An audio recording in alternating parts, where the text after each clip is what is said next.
YouTube. Thanks for clicking on my video. This is my mother. Hello.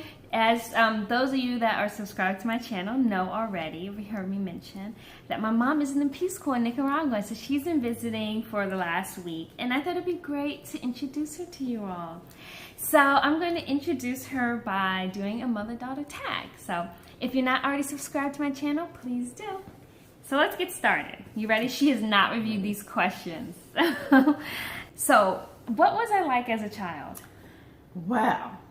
This one was always very quiet.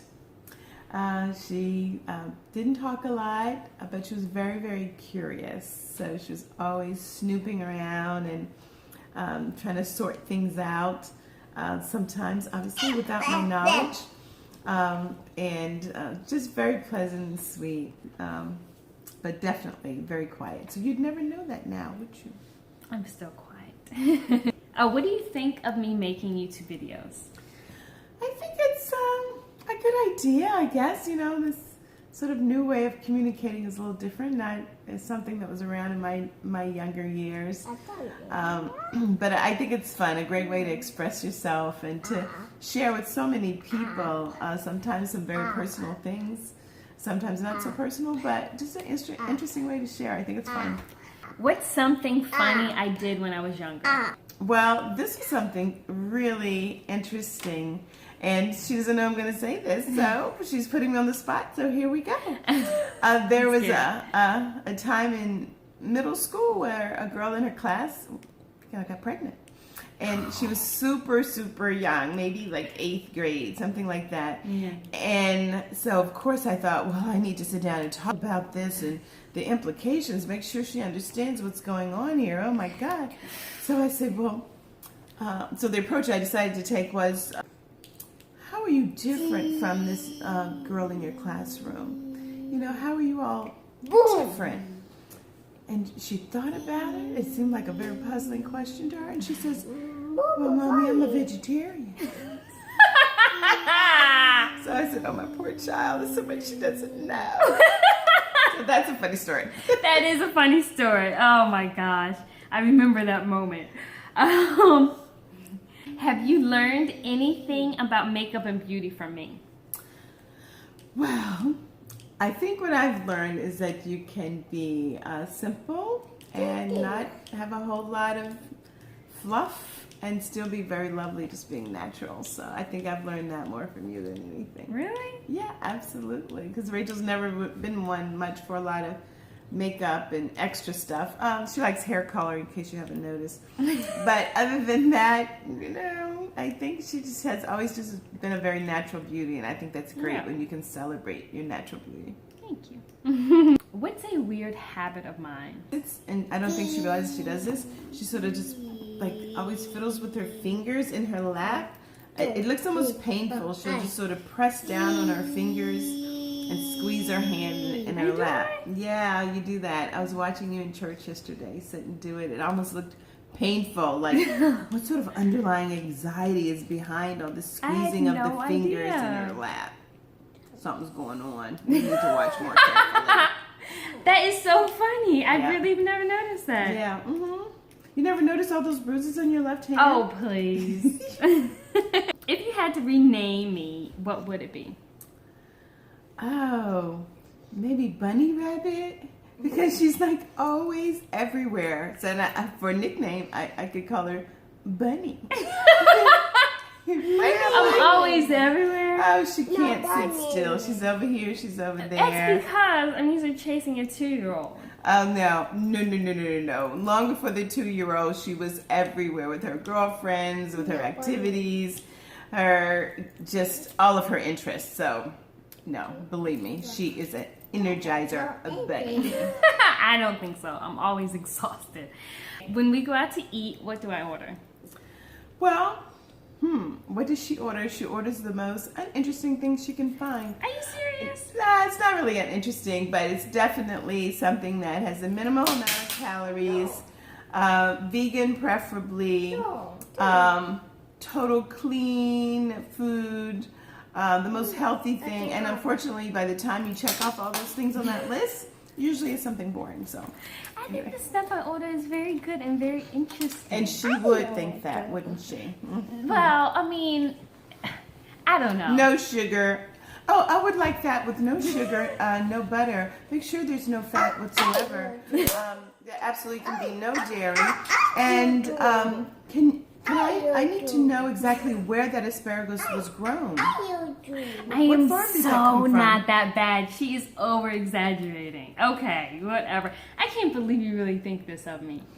It's a wonderful thing. It's not a criticism. Really, it isn't. Okay, let's go on to the next one. See, the truth is really coming out here. What's one thing you wish I would do? I think I wish she would just spruce herself up a little bit more. It seems like since she had a baby. Spruce up, really? She doesn't really like make herself. She was always so fly. So cute. She was always so fly with like the best clothes and cool shoes and cool everything before she became like mommy. This comes from a woman who cut off all of her hair, wore long dresses, and the ugliest sandals you've ever seen when she was a young mother. And now that I'm a mom, all of a sudden I'm frumpy, and she doesn't understand why. Do I need to pull out some photos? No. She doesn't need to do that. Let me tell you. Oh, no, she didn't. And I've been telling her for her own good. I look cute. You have to remain fabulous even after you have children. Keep the interest of your husband. She didn't take her own advice. And then I lost my husband. You are a mess. I can't believe you said I'm frumpy. I look cute. My little jeans. Yeah, she looks very cute today. Okay, we're moving on. We are moving on. She should have told me she wanted a dishonest YouTube clip, and I would have done it for her. Okay, what's something I obsess over? She obsesses over her son and everything just being perfect all the time. Not my hair, apparently. No. Or my clothes. No, she does not obsess over those things anymore. That was the past. So that's her new interest, just obsessing over her baby and her home and just having a good family life, which is good. That sounds politically correct to say, but I really do mean it. That is her obsession. Okay. Now, where would you like to see me in 10 years? In 10 years, I'd like to see you happy, having met all the milestones that are important to you. I'd like to see my that. Frumpiness? You know what? Frumpy may be in by then. It may be a cool thing, so I can't say anything about the frumpy part. But I just want you to be happy. So whatever it is you want to do with your career, whatever you want to do with social media, branding, all these relationships that you have in the community, I want to see them blossom if that's what you want. So that's the key. Not what your mother wants. You know, who cares what mothers want? But what you want. You are a mess. Okay, when were you most proud of me? Oh my goodness. I was probably, it's hard to say. There have been so many proud moments in our lifetime. I think maybe when you graduated from grad school, because, a lot of people graduate from high school. Of course, you're very proud of your child. Then college, many people graduate from college, but fewer and fewer people graduate from grad school. And I know that it was, tough. Grad school is supposed to be tough, but you hung in there. You had many difficult courses. But it was a goal that you had in mind, and you were going to do it no matter what. So I got through it. Yeah, you got through it in a mighty way. Yes, thank you. Okay, what's the worst thing I've ever done? Oh man, the worst thing. Now this is a kid that really didn't get into a whole lot of trouble or do too many really bad things. Oh, I know. Probably the worst thing she ever did. This was like a trick on me, I think.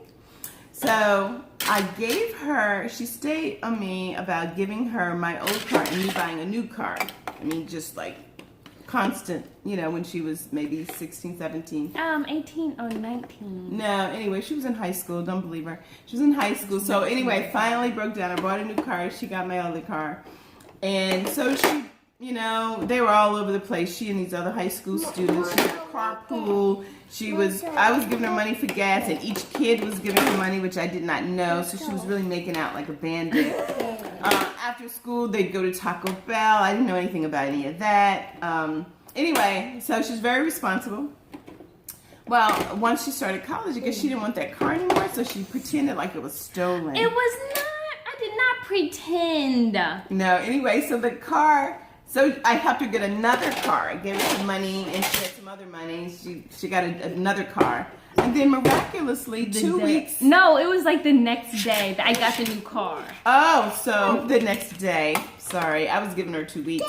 Mysteriously, the stolen car appears in a parking lot at a mall across the street from where it was stolen. First of all, it was not in perfect shape, ready to go. But now she had a newer car now. The story was that then I ended up with 2 cars. So the story is that I went to the movies in Atlanta with a group of friends, and between the 4 of us, we drove 2 cars. We came out of the movie seeing some terrible gangs in New York. I mean, it wasn't for me. Other people liked it. Oh, anyway, so it was already bad. I'm like, I just wasted time watching that. Come outside, and we just keep walking around the parking lot. Like, where is the car? So eventually I decide, the car is gone. It was here. It's been stolen. And it ended up, yes, so I think about 3 weeks later, we ended up getting a new car. I found a new car, bought it. It was a friend of a friend's car. And we bought it. My mom helped me pay for it. And literally the day after I got it, we got a call from the police saying the car was found on the side of the road and they ran out of gas. And they took my sunglasses. I can't believe you said, I know you don't really mean that. I've never been the type to do something like that. You are wrong daughter. What's your favorite moment of us together? Oh, favorite moment of us together. We took a trip to Ecuador. I knew you were going to say Ecuador. Yeah, we had just a tremendous trip to Ecuador some years ago. Just traveled all around the country. We got this is my favorite part of the trip, my favorite story anyway. We got in this dugout canoe. And our tour guide for the day, he didn't get in the canoe with us. We didn't know he wasn't going to jump in. He said bye, so he shoved us off with a river guide. And the river guide had a big sugar cane pole, and he's going through this river. It was awfully scary, especially when the dugout started taking in water. There were 4 women in the boat. And we just started singing songs from church and trying to think about spiritual matters as we're taking it. And then occasionally he would stop steering the boat and take a empty milk carton, and he would just bail out the water. So clearly he'd done this many times. He had his carton available. So this was not new to him. This was no surprise. There was one time when we didn't feel like he started bailing the water out soon enough because he was distracted and on his cell phone. In the middle of nowhere, he's on his cell phone. I'm surprised there was even a satellite to connect with. This man didn't speak Spanish nor English, so my limited Spanish was not going to be of any help. Certainly my limited. English, She is whatever fluent. Let me tell you, and then the English, of course, wasn't going to be of any help either. So we just sang songs, and we all vowed that once we reached wherever our destination was, somewhere down that river, we were going to find another way back because we weren't going to get in that boat again. So anyway, the Ecuadorian trip was just filled with all sorts of adventures, and it was a good time. Yeah. What would you change if you could raise me? I think I would have explored your creativity a little more. I think sometimes parents have boxes that they paths that they want their children to follow. And I have 3 daughters, and they're all very, very different. And now, as a more mature person, I understand that maybe I should have opened up opportunities for you to be more of who you were earlier. I mean, certainly eventually you get to that point, but initially not knowing, you know, who this little child is or who they're going to become, you just try to guide them in the best way you know.